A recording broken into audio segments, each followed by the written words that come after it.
Mediterania Timur kembali bergejolak, bukan oleh badai alam, melainkan badai perang dan blokade kemanusiaan. Di Gaza, dentuman bom belum juga berhenti. Rumah sakit hancur, kamp pengungsian tidak lagi aman. Anak-anak tumbang bukan hanya akibat serangan, namun juga kelaparan. Dan saat dunia berusaha mengirimkan bantuan, Zionis Israel justru mencegatnya. Armada sipil internasional yang membawa obat, makanan, dan relawan kemanusiaan menuju Gaza dihentikan di tengah laut.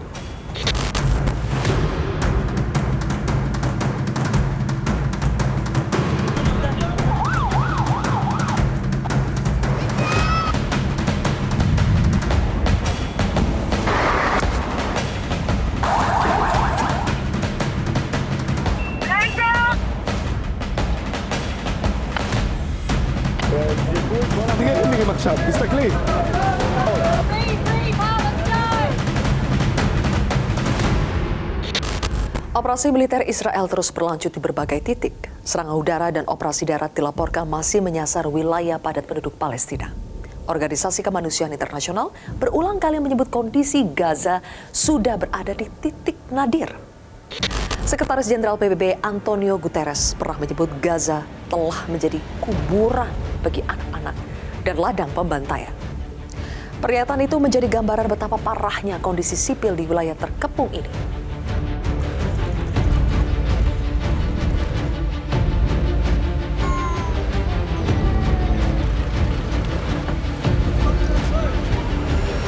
Di tengah gempuran militer, blokade Zionis Israel terhadap Gaza juga terus dipertahankan. Akses bantuan kemanusiaan masuk secara terbatas. Bahan bakar langka, listrik lumpuh, rumah sakit kehabisan obat, dan alat medis. Badan PBB untuk pengungsi Palestina menyebut Gaza mengalami bencana kemanusiaan buatan manusia. Komisaris Jenderal UNRWA Filipe Lazzarini menyoroti terjadinya kelaparan akibat buatan manusia karena pembatasan ketat masuknya bantuan makanan oleh rezim penjajah Zionis Israel. The most intense bombardment of a civilian population since World War II, transforming Gaza into a post-apocalyptic wasteland. Gaza has been reduced to rubble. Countless atrocities have been committed. People have been forced to move like pinballs, fleeing death and unable to bury or grieve their loved one. And then, a new law. Despite our outrage whenever famine occurs, our aspiration to prevent it, and despite repeated warnings from food security experts, the Israeli imposed a strict siege and did not allow food to enter into Gaza. Food was weaponized, and hunger spread and deepened to the extent that famine was declared for more than 500,000 people in Gaza City. A man-made famine. I fear that what awaits Palestinians, it's not a glossy future in the Gaza Riviera, but a state of prolonged misery in which they struggle to survive in a land that is lost to them. Kondisi inilah yang memicu munculnya gelombang solidaritas internasional. Sejumlah aktivis, relawan medis hingga jurnalis dari berbagai negara membentuk konvoi kemanusiaan bernama Global Sumut Flotilla. Armada sipil ini berlayar menuju Gaza membawa bantuan logistik dan pesan politik yang kuat. Dunia tidak diam. Kata sumut sendiri dalam bahasa Arab berarti keteguhan. Aktivis hak asasi manusia Greta Thunberg yang turut menyuarakan dukungan terhadap misi kemanusiaan Gaza menyebut silence is complicity, yang artinya diam berarti ikut terlibat. Under international law, states have a legal obligation to act to prevent and to stop a genocide from happening. That means ending complicity, applying real pressure, and ending arms transfers. We are not seeing that. We are not even seeing the bare minimum from our governments. Our international systems are betraying Palestinians. They are not even able to prevent the worst war crimes from happening. And I will never, ever comprehend how humans can be so unbelievable that you would deliberately starve millions of people living trapped under an illegal siege as a continuation of decades and decades of suffocating oppression, apartheid, and occupation. Militer Israel berulang kali mencegat kapal-kapal yang menuju Gaza. Sejumlah aktivis mengaku kapal mereka dibajak pasukan Zionis Israel di perairan internasional. Saat Global sebut flotila berlayar mendekati jalur menuju Gaza, kapal-kapal mereka mulai dibayangi drone dan kapal patroli Israel. Beberapa jam kemudian, pasukan Zionis Israel disebut naik ke atas kapal dan mengambil alih kendali armada. Para aktivis diperintahkan berlutut, tangan mereka diikat dengan kabel tais, alat komunikasi dan dokumen disita. Sejumlah relawan mengaku mereka sempat ditodong senjata dan dipaksa diam selama proses penahanan. Setelah diamankan, para aktivis disebut dipindahkan ke kapal perang IDF untuk menjalani pemeriksaan dan interogasi awal. Baru setelah itu mereka dibawa ke pelabuhan Israel dan dipisahkan untuk proses penahanan lebih lanjut. Di balik blokade itu muncul kesaksian yang mengguncang. Banyak relawan dan tenaga medis mengaku mengalami kekerasan saat ditahan pasukan Israel. Ada yang dipukul, ditendang, hingga disetrum. Relawan Indonesia Rahendro Herubowo mengaku mengalami penyiksaan fisik saat ditahan. Ia beberapa kali ditendang sampai disetrum oleh pasukan Zionis. Aktivis lain, Andre Prasetyo Nugroho, menyebut para relawan dipaksa menunduk dengan tangan terikat selama penahanan.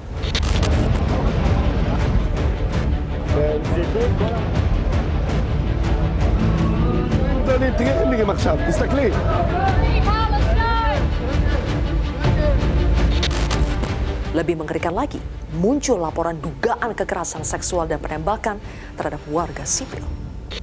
Sejumlah relawan yang dipulangkan menyebut ada tahanan yang mengalami pelecehan hingga pemerkosaan selama penahanan. Kesaksian ini memperkuat sorotan dunia terhadap dugaan pelanggaran HAM dalam penanganan relawan kemanusiaan menuju Gaza.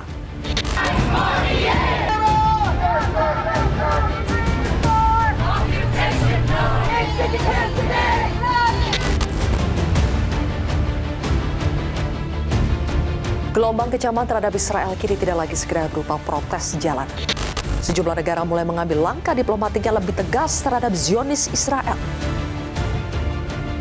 Terbaru, Perancis resmi melarang Menteri Keamanan Nasional Israel Itamar Ben-Gvir memasuki wilayahnya. Langkah Perancis pun dipandang bukan sekedar urusan diplomasi, namun juga pesan politik. Dunia mulai menaruh batas terhadap pihak yang dinilai memperkeruh konflik dan krisis kemanusiaan di Gaza.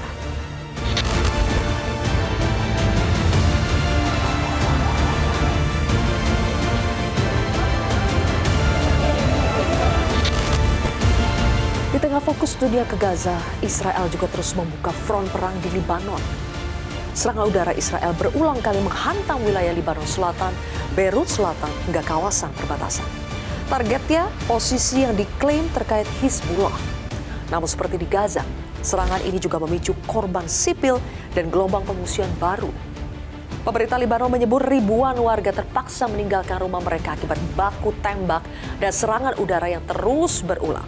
Perdana Menteri Nawaf Salam menyatakan komitmen Libanon untuk mengakhiri konflik dengan Israel melalui jalur negosiasi.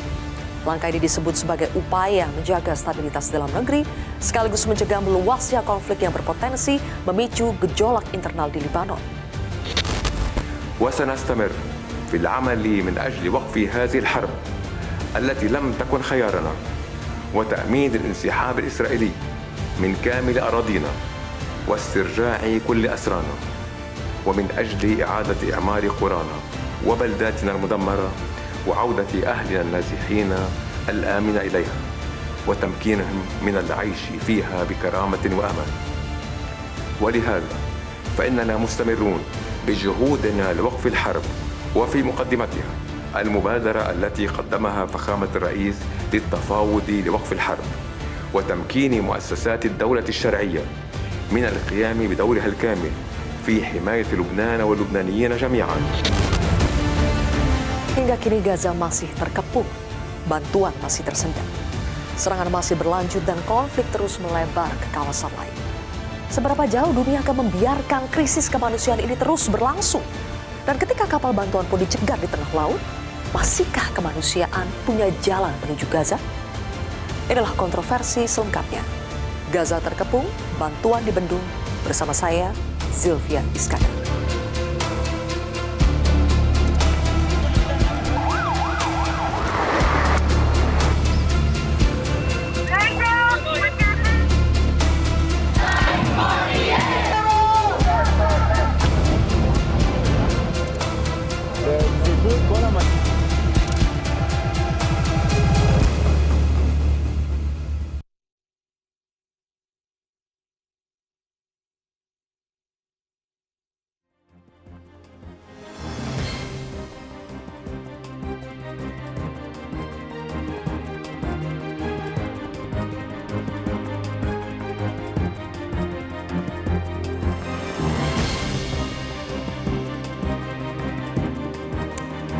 Selamat malam pemirsa, Anda kembali menyaksikan kontroversi. Langsung saja saya perkenalkan 3 narasumber di studio Metro TV. Di sebelah kanan saya adalah relawan global Sumut Flotilla 2.0.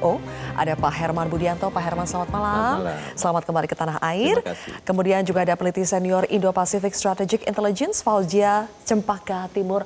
Mbak Cempaka, selamat malam. Assalamualaikum, selamat malam Mbak. Kemudian juga ada pakar sekaligus jurnalis yang fokus di Timur Tengah, yaitu Faisal Assegaf. Faisal, selamat malam. Terima kasih semuanya sudah hadir. Saya akan mulai dulu dari Pak Herman. Pak Herman, pasti sudah banyak menceritakan pengalaman ketika kapalnya diintercept, kemudian juga diculik oleh tentara Zionis Israel. Tapi yang ingin saya tanyakan terlebih dahulu adalah, apa sebetulnya tujuan utama dari Global Sumut Flotilla 2.0 ini?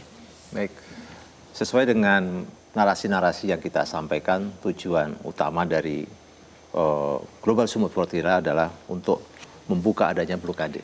Ya, blokade yang sekarang ini membuat sulit masyarakat yang ada di Gaza yang dalam kondisi penjajahan tadi untuk mendapatkan akses-akses kebutuhan-kebutuhan pokok mereka, seperti pakan dan segala macam, obat dan seterusnya, sehingga kita sangat mengkhawatirkan adanya kematian karena kelaparan, ya, kematian karena tidak bisa ditangani karena sakit, karena langkanya obat yang ada di sana. Ini yang menjadi target utama kita, sehingga kita selalu menyuarakan tentang masalah kemanusiaan, ya, sehingga kita mengajak banyak elemen-elemen dari berbagai negara tadi untuk bergerak bersama dengan satu nilai, yaitu kemanusiaan. Sehingga peserta kita ini bukan hanya dari Indonesia, justru banyak dari Eropa, dari Amerika, yang mereka memiliki latar belakang agama dan negara yang berbeda itu. Tapi visi kita adalah sama, masalah kemanusiaan itu tadi. Itu misi utama kita. Nah, tentu yang berikutnya adalah dengan usaha kita ini akan semakin menggerakkan masyarakat mengetahui bahwa adanya penindasan genosida yang ada di Palestina tadi, sehingga mereka sama-sama mendukung Palestina untuk menjadi negara yang bisa merdeka. Pak Herman, jadi singkat cerita, ketika kapal yang dinaiki oleh Pak Herman dan rekan-rekan itu sudah mulai diintercept oleh tentara Zionis Israel, apa yang terjadi? Setelah kita diintercept, ya, dikepung dengan dari 2 penjuru, maka mereka setelah naik ke kapal kami, mereka langsung mengikat kami, ya, mengikat kami, dimasukkan dalam kondisi di bawah tadi, kita dalam posisi jongkok dan menunduk dengan dilakukan pemukulan-pemukulan dan juga penghinaan-penghinaan dan segala macam kata-kata yang kasar untuk melemahkan kami. Setelah itu dipindahkan ke kapal penjara perang mereka, di kapal perang kita dimasukkan dalam kontainer.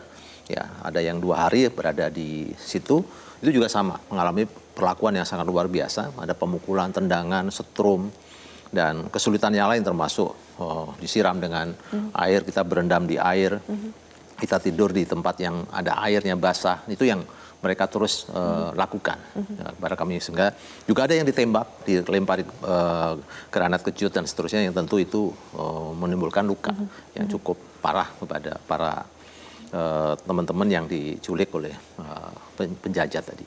Setelah itu kita dibawa ke darat di Asdod. Nah, di situ yang paling mengerikan, karena saya mendengarkan teriakan-teriakan meminta tolong dari laki-laki maupun perempuan yang jumlahnya sangat banyak, karena kita ada 482 itu dibariskan di tempat yang itu tadi, ada yang terkena panas sekitar 3 sampai 4 jam. Ya, kita di sana dipukul, ditendang dengan segala macam bentuknya. Saya sendiri hampir semua badan tuh kena. Ya. Kepala diinjak, punggung diinjak, Kondisi ditendang. Bapak sekarang bagaimana, Pak? Beberapa ini masih sulit untuk bernafas. Ya, jadi ini masih mengalami sesak. Ya, tapi yang lainnya memar-memar sudah mulai membaik. Ya. Alhamdulillah saya nggak patah karena ada banyak yang mengalami patah, ada sekitar 50-an yang mengalami patah rusuk tangan, kaki dan seterusnya. Bahkan Apakah sampai penyiksaan ini melihat, Pak, ini dari negara mana, kebangsaan apa? ya, bahkan di satu kapal saya ini ada orang Amerika, jadi Yahudi, ya, kemudian ada Jerman, ada Belanda, ada Austria.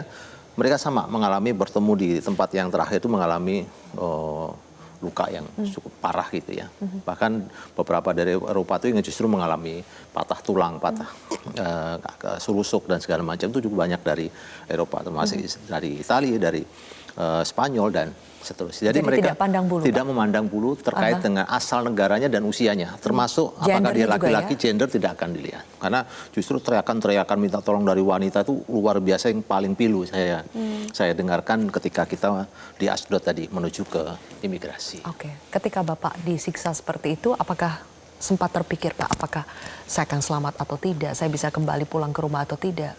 Ya pasti secara kondisi manusia wajar ya, maka kita akan merasakan ketidakketentuan kita ini mau seperti apa ya dengan ancaman-ancaman mereka yang seperti itu. Apalagi dikaitkan kalau penjajah Israel sudah mengeluarkan undang-undang yang bisa melakukan hukuman mati kepada para yang ada di penjara tadi, walaupun kita tidak bagian dari Palestina, bisa saja karena tidak ada yang bisa melarang apa yang dilakukan oleh Israel tadi. Maka kemungkinan kematian pasti ada. Baik. Tapi yang perlu kami lakukan adalah bagaimana agar kematian kami pun ini tidak sia-sia. Dalam arti tetap menjadi sebuah amal baik, kemudian menggerakkan masyarakat yang lain di dunia untuk terus sama-sama mendukung Palestina dan mengetahui bagaimana kejinya penjajah Israel tadi memperlakukan kami. Yang kami ini adalah tim kemanusiaan. Apalagi dengan masyarakat Palestina yang mereka benar-benar berjuang untuk kemerdekaan mereka, pasti penyiksaannya jauh lebih dahsyat dibandingkan dengan kami. Jadi kami ini bukan apa-apa. Ya, terima kasih atas perjuangannya Pak Sama-sama. Herman ya. Dan pemirsa, mungkin pemirsa juga ingin tahu lebih jauh mengenai diplomasi apa yang sebetulnya dilakukan agar para relawan Global Sumut Flotilla ini bisa lepas dan terbilang cukup cepat lepasnya, bisa kembali ke tanah air dengan selamat. Ikuti wawancara eksklusif kami bersama dengan Menteri Luar Negeri Republik Indonesia, Sugiono, sesaat lagi.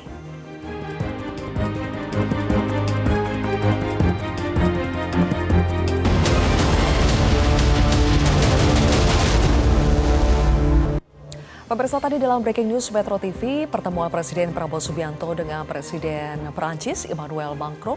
Dalam pidatonya tadi, Presiden Prabowo Subianto kembali menekankan soal bagaimana negara Palestina harus merdeka. Presiden mengatakan bahwa ia tetap berpegang pada solusi two states atau solusi dua negara dan juga tidak akan ada perdamaian di dunia tanpa kemerdekaan Palestina. Oleh karena itu, Indonesia bersama dengan Perancis dan juga dukungan dari negara-negara Eropa akan berusaha untuk mewujudkan hal tersebut.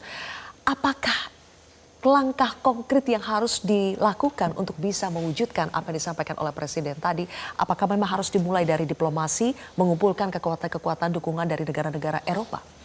Menurut saya harus dalam konteks yang sifatnya holistik ya Mbak ya. Pendekatan dari masyarakat sipil seperti yang dilakukan oleh Global Sumut Flotilla terbukti sejak tahun 2010 hingga saat ini menunjukkan keberhasilan yang sebelumnya hanya sekitar 100 negara yang mengakui Palestina. Saat ini sudah meningkat hampir lebih dari 140 negara lebih yang mengakui, dan diantaranya adalah negara-negara Eropa. Di mana disampaikan juga tadi bahwa dukungan terbesar untuk Global Sumut Flotilla sebagai gerakan non-violent terhadap kemerdekaan negara Palestina ini perlu juga secara konsisten disuarakan oleh Indonesia, di mana Indonesia juga tidak boleh memberikan impunitas pada Israel, di mana dalam konteks hukum internasional selama ini Zionis Israel sudah menggunakan celah-celah hukum internasional, diantaranya veto. Dari 700 resolusi yang dikeluarkan sejak 1967 belum ada satupun yang disepakati atau dijalankan oleh Israel hingga saat ini. Begitu, dan dalam konteks ini Indonesia harus bergerak bersama dengan negara-negara lain dalam konteks diplomasi yang lebih luas begitu, dan secara konsisten menyuarakan perdamaian dan juga keberadaan untuk negara Palestina itu sendiri. Oke, apakah two-state solution kemudian konsistensi dalam narasi kita memperjuangkan kemerdekaan Palestina langkah lebih yang perlu kita ambil bersama, negara-negara pemimpin dunia perlu ambil bersama itu apa, Mas Faisal? Sebenarnya solusi dua negara ini konsep yang keliru. Karena ini bukan aspirasi bangsa Palestina. Belum pernah dibawa menjadi referendum untuk bangsa Palestina. Itu yang pertama. Keliru yang kedua adalah karena konsep solusi dua negara ini membuat bangsa Palestina mendapatkan hak wilayah itu sangat sedikit. 22% dalam teorinya, tapi dengan perkembangan saat ini diperkirakan cuma 12%. Atau bahkan bisa lebih kecil daripada itu. Karena kalau menurut resolusi partisi 1947, pembagiannya itu Yahudi itu 52%, Palestina itu 45 atau kalau tidak salah saya lupa, itu 3%, 2% Yerusalem dan 1% Bethlehem itu di bawah internasional. Jadi memang konsep ini sebenarnya ya merugikan bangsa Palestina karena bukan aspirasi bangsa Palestina dan juga wilayahnya itu malah lebih kecil. Artinya kita berbicara tentang kemerdekaan Palestina itu terlalu jauh kita berbicara itu karena memaksa Israel mencabut blokade terhadap Gaza aja dunia tidak mampu. Memaksa Israel menutup semua permukiman warga Yahudi Israel di tepi barat itu sekitar paling tidak ada 250 permukiman dihuni lebih dari 600.000 warga Yahudi Israel itu dunia yang tidak mampu. Memaksa Israel merobohkan tembok pemisah di tepi barat panjangnya 750 km dibangun sejak 2002, dunia juga tidak mampu. Memaksa Amerika mencabut klaim sepihak pengakuan sepihak terhadap Yerusalem Barat dan Timur sebagai ibu kota Israel aja dunia tidak mampu. Jadi terlalu jauh kita berbicara tentang kemerdekaan Palestina melalui solusi dua negara. Tatanan dunia kan sekarang semakin berubah dan tadi juga disebutkan Presiden Prabowo mengatakan bahwa keadaan situasi multipolar itu kita harapkan bisa membawakan keseimbangan dan juga mewujudkan perdamaian dunia. Dan sekarang dunia semakin beralih ke multipolar, apakah ini bisa menjadi tanda-tanda bahwa tidak akan sesulit itu atau sudah mulai ada titik terang untuk memperjuangkan kemerdekaan Palestina, Mbak? Selama masih diperjuangkan melalui bentuk multilateralisme di PBB, yang diantaranya adalah menggunakan bentuk veto yang selama ini sejak bergabungnya Zionis Israel ke PBB, Mbak, sudah 34 kali veto yang dilakukan oleh Amerika Serikat hanya untuk Israel saja. Nah, ini menunjukkan bagaimana sebenarnya tadi yang disampaikan oleh Mas Faisal itu terbentur oleh mekanisme hukum internasional sendiri, multilateralisme sendiri yang mensyaratkan kepenuhan dari 5 anggota Dewan Tetap Keamanan PBB. Dalam konteks ini tentu saja gerakan yang lebih masif lagi adalah tidak boleh adanya dukungan terhadap double standardness atau dalam konteks impunitas yang dialami atau diterima, dinikmati oleh Israel. Diantaranya sebenarnya konteks yang lebih luas lagi terkait dengan ICC dan ICJ misalnya. Keduanya sudah mengeluarkan peraturan atau bahkan keputusan yang menghukum Netanyahu maupun menghukum Israel dalam konteks pelanggaran-pelanggaran yang telah dilakukan. Tetapi memang dalam konteks ini negara-negara lain juga terbelenggu dalam konteks ini tidak dapat menjalankan apa yang diamanatkan oleh ICC dan ICJ secara direct, Mbak. Kalau begitu terakhir Pak Herman, dengan berbagai kompleksitas yang masih ada, tampaknya harapan sekarang banyak di perjuangan para relawan, para aktivis, masyarakat sendiri. Apakah ini akan terus dilakukan meskipun resikonya banyak sekali? Betul. Tadi melihat dari informasi yang luar biasa, ada kebuntuan-kebuntuan ya dari segala macam mekanisme tadi. Memang gerakan sipil ini yang kita harapkan, ya karena ternyata gerakan sipil ini walaupun resikonya besar terjadinya kekerasan, penculikan dan seterusnya, ini justru akan menjadi penyemangat bagi kami dan menjadikan sebuah pola bahwa nanti akan semakin banyak orang yang tertarik untuk bergabung dengan kekuatan sipil melalui Global Smooth Flotilla ini. Dan mudah-mudahan ini terus kita perjuangkan dengan semangat yang luar biasa, mudah-mudahan selalu mendapatkan pertolongan dari Allah Subhanahu wa Ta'ala. Amin. Terima kasih Pak Herman, Mbak Cempaka dan juga Mas Faisal. Terima kasih sudah bergabung di Kontroversi. Pemirsa, demikianlah akhir dari Kontroversi. Saya Zilvia Iskandar pamit undur diri. Sampai jumpa.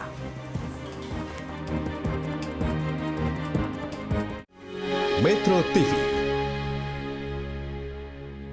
Jelajahi cara baru mendapatkan informasi. Download Metro TV Extend sekarang.